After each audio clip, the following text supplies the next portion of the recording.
حضرت بریرہ رضی اللہ تعالیٰ عنہ سے روایت ہے کہ آپ صلی اللہ علیہ وسلم نے ارشاد فرمایا، جب صاحب قرآن کی قبر کو کھولا جائے گا تو اسے قرآن دبلے پتلے آدمی کی شکل میں ملے گا اور استفسار کرے گا کہ کیا تو مجھے جانتا ہے؟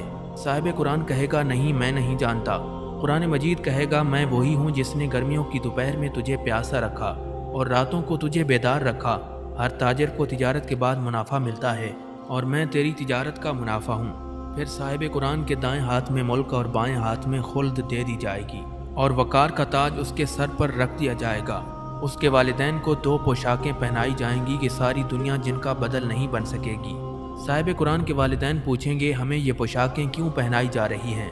انہیں جواب دیا جائے گا، اس لیے کہ تمہارے بیٹے نے قرآن کریم یاد کیا ہے۔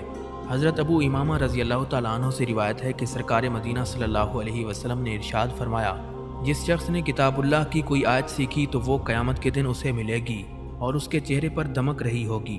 حضرت ابو موسیٰ اشعری رضی اللہ تعالیٰ عنہ سے روایت ہے کہ سرکار دو عالم صلی اللہ علیہ وسلم نے ارشاد فرمایا، اللہ تعالیٰ قیامت کے دن ایام کو ان کی شکلوں میں مبعوث کریں گے اور جمعہ کے دن کو خوب چمکنے والا بنائیں گے۔ جمعہ کے دن عبادت کا اہتمام کرنے والے حضرات کو جمعہ نے اپنے ایسے جلوے میں لیا ہوگا جس طرح دلہن کو اس کے خاوند کے پاس لے جایا جاتا ہے۔ یہ دن ان کے لیے روشن اور چمکدار ہوگا اور وہ اس کی روشنی میں چلتے ہوں گے۔ ان کے رنگ برف کی مثل سفید ہوں گے اور ان کی خوشبو کستوری کی مثل مہک رہی ہوگی۔ وہ کافور کے پہاڑوں پر گفتگو کر رہے ہوں گے۔ انسان اور جنات دونوں ان کی طرف دیکھ رہے ہوں گے اور وہ خوشی سے پلک تک نہیں جھپکائیں گے یہاں تک کہ جنت میں داخل ہو جائیں گے۔ ان کے مرتبے تک کوئی شخص نہیں پہنچ سکے گا سوائے ان مؤذنین کے جنہوں نے صرف اللہ کی رضا کے لیے اذان دی تھی۔ حضرت زید بن اسلم رضی اللہ تعالیٰ عنہ فرماتے ہیں، مجھے یہ بات پہنچی ہے کہ قیامت کے دن مومن کے سامنے اس کا نیک عمل نہایت حسین صورت میں پیش ہوگا، ایسی حسین صورت اور لباس میں کہ جس کو اللہ تعالیٰ نے سب سے زیادہ حسین بنایا ہے۔ اس کی خوشبو نہایت پاکیزہ ہوگی۔ عمل صالح نیک آدمی کے پہلو میں بیٹھے گا۔ جب بھی نیک آدمی گھبرائے گا یہ اس کو تسلی دے گا اور اگر خوف زدہ ہوگا تو اس کے خوف کو دور کر دے گا۔ یہ نیک شخص عمل صالح سے کہے گا، اللہ تعالیٰ تجھے جزائے خیر دے، تم کتنے اچھے ہو، کون ہو تم؟ وہ کہے گا، تم مجھے نہیں جانتے، میں قبر میں بھی تمہارے ساتھ تھا اور دنیا میں بھی، میں تیرا عمل ہوں، اللہ کی قسم تیرا عمل اچھا تھا اس لیے تو نے مجھے بھی پاکیزہ دیکھا ہے، آ مجھ پر سوار ہو جا، میں بھی دنیا میں عرصہ دراز تک تجھ پر سوار رہا ہوں۔ پھر یہ عمل کہے گا، یا اللہ ہر عمل کرنے والا اپنے عمل کے نتیجے کو پہنچ گیا، ہر تاجر اور کاریگر اپنی تجارت حاصل کر چکا سوائے میرے ساتھی کے، اس نے خود کو مجھ میں مشغول رکھا۔ اللہ تعالیٰ اس سے پوچھے گا، اب تیرا کیا مطالبہ ہے؟ وہ عرض کرے گا، اے اللہ مغفرت اور رحمت فرمائیں۔ اللہ تعالیٰ فرمائے گا، میں نے اسے بخش دیا۔ پھر اس کو کرامت کی پوشاک پہنائی جائے گی اور اس پر وقار کا تاج سجایا جائے گا جس میں ایک ایسا موتی ہوگا جو 2 دن کی مسافت سے بھی چمکتا ہوگا۔ پھر وہ عمل کہے گا، یا اللہ اس نے اپنے والدین کی طرف سے بھی نیک اعمال کیے تھے، اور ہر مزدور اور ہر تاجر اپنے منافع میں اپنے والدین کو شریک کرتا ہے، یوں والدین کو بھی وہ انعامات ملیں گے جو صاحب عمل کو ملے تھے، جبکہ دوسری طرف کافر کا عمل بدترین شکل اور بدبودار ترین صورت میں تبدیل ہو کر اس کے پہلو میں بیٹھے گا۔ جب بھی کافر کو کوئی چیز خوف زدہ کرے گی تو یہ اس کے خوف میں اضافہ کر دے گا، جب گھبراہٹ ہوگی تو یہ اسے مزید گھبراہٹ میں مبتلا کر دے گا۔ کافر اسے کہے گا، تو بہت برا ساتھی ہے، تو کون ہے؟ وہ کہے گا، کیا تو مجھے نہیں جانتا؟ کافر کہے گا، نہیں میں تو تجھے نہیں جانتا۔ وہ کہے گا، میں تیرا برا عمل ہوں، تیرا عمل برا تھا اس لیے تو نے مجھے بد شکل دیکھا، اور تیرا عمل بدبودار تھا اس لیے تو نے مجھے بھی بدبودار دیکھا۔ اپنا سر نیچے کرو، میں تم پر سوار ہوں گا، دنیا میں عرصہ دراز تک تو مجھ پر سوار رہا۔ حضرت بلال رضی اللہ تعالیٰ عنہ سے مروی ہے کہ رسول اللہ صلی اللہ علیہ وسلم نے ارشاد فرمایا، نیکی اور گناہ لوگوں کے لیے قیامت کے دن کھڑے ہوں گے۔ نیکی نیک آدمی سے مل کر اسے کھینچ کر جنت میں لے جائے گی اور گناہ گناہگار آدمی سے مل کر اسے کھینچ کر جہنم میں لے جائے گا۔ حضرت عبداللہ ابن عباس رضی اللہ تعالیٰ عنہ فرماتے ہیں کہ قیامت کے دن دنیا کو سفید اور سیاہ بالوں والی بد شکل بڑھیا کی شکل میں پیش کیا جائے گا، اس کے نوکیلے دانت باہر نکلے ہوئے ہوں گے۔ دنیا جب مخلوق کے سامنے ظاہر ہوگی تو مخلوق سے پوچھا جائے گا، کیا تم اسے پہچانتے ہو؟ وہ کہیں گے، ہم اسے پہچاننے سے اللہ کی پناہ چاہتے ہیں۔ انہیں کہا جائے گا، یہ دنیا ہے، اسی کے سبب تو نے ایک دوسرے پر فخر کیا، اسی کے سبب تم نے قطع رحمی کی، بغض رکھا اور دھوکے میں رہے۔ پھر فرمایا، دنیا کو جہنم میں ڈال دیا جائے گا۔ وہ پکارے گی، اے اللہ میرے پیروکار اور طلبگار کہاں ہیں؟ اللہ تعالیٰ حکم دیں گے کہ اس کے پیروکاروں اور طلبگاروں کو بھی اس کے ساتھ جہنم میں پھینک دو۔ حضرت جابر بن عبداللہ رضی اللہ تعالیٰ عنہ سے روایت ہے کہ سرکار دو عالم صلی اللہ علیہ وسلم نے ارشاد فرمایا، جب قیامت کا دن ہوگا تو کعبہ کو میری قبر کے ساتھ ملا دیا جائے گا۔ وہ کہے گا السلام علیکہ، میں کہوں گا وعلیکم السلام یا بیت اللہ، میرے بعد میری امت نے تیرے ساتھ کیا کیا؟ خانہ کعبہ کہے گا جو میرے پاس آیا تھا میں اس کو کافی ہوں اور اس کی شفاعت کروں گا، اور جو میرے پاس نہیں آیا تھا اس کے لیے آپ صلی اللہ علیہ وسلم کافی ہیں اور آپ اس کی شفاعت فرمائیں گے۔ حضرت ابن عمر رضی اللہ تعالیٰ عنہ سے روایت ہے کہ رسول اکرم صلی اللہ علیہ وسلم نے ارشاد فرمایا، قیامت کے دن حجر اسود ابو قبیس پہاڑ سے بھی بڑے وجود میں آئے گا، اس کی ایک زبان اور دو ہونٹ ہوں گے۔ حضرت عبداللہ ابن عباس رضی اللہ تعالیٰ عنہ سے روایت ہے کہ سرکار دو عالم صلی اللہ علیہ وسلم نے ارشاد فرمایا، حجر اسود جنت کے یاقوتوں میں سے ایک سفید یاقوت تھا، اسے مشرکین کے گناہوں نے سیاہ کر دیا ہے، قیامت کے دن اس کو احد پہاڑ کے برابر پیش کیا جائے گا۔ یہ دنیا کے ہر اس شخص کے متعلق گواہی دے گا جس نے اس کا استلام کیا ہوگا یا اس کا بوسہ لیا ہوگا۔ جی دوستو، تو آپ نے دیکھی آج یہ بہت ہی خوبصورت سی ویڈیو۔ امید کرتے ہیں کہ آپ کے علم میں اضافہ ہوا ہوگا اور آپ کو پسند آئی ہوگی، اور سبسکرائب کرنا نہ بھولیں۔ ملتے ہیں نیکسٹ ویڈیو میں، تب تک مجھے اجازت دیجیے، اللہ حافظ۔